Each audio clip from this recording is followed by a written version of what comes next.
कोई माता कभी अपने बेटे पे गुस्सा होकर के उसको जानवर बोल दे, गधा बोल दे, तो बेटा कितना गुस्सा हो जाता है, आपने मुझे कैसे बोल दिया।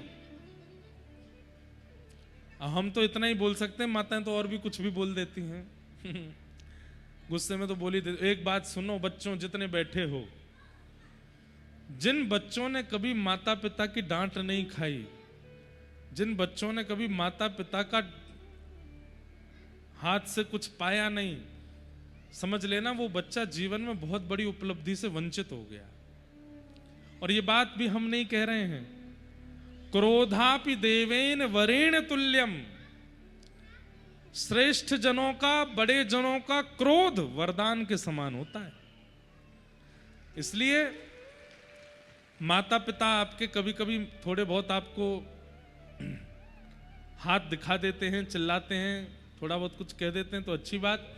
जिनके माता पिता कुछ नहीं कहते तो बच्चों की जिम्मेवारी है ऐसा कुछ करो कि वो कहें, ऐसा कुछ करो।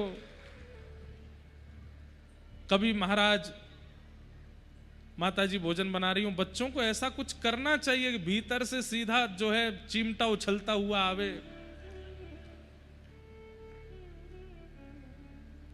जिन बच्चों ने ये सहन किया है वो ही बड़े होकर के कुछ दिव्य बन पाते।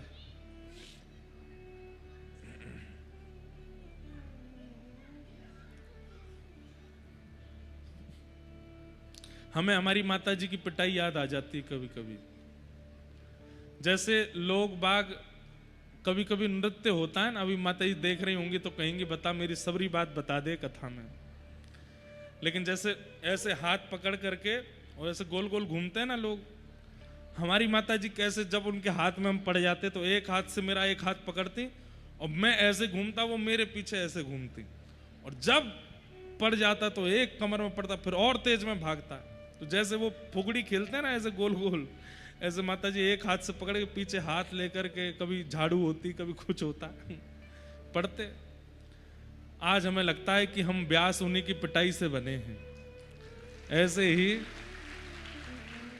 जो बच्चे सोचते हैं कि हमारा कैरियर अच्छा हो, माता पिता की थोड़ी डांट पिटाई सहन कर लो, लेकिन माता पिता को भी चाहिए कि लिमिट में ही मारना।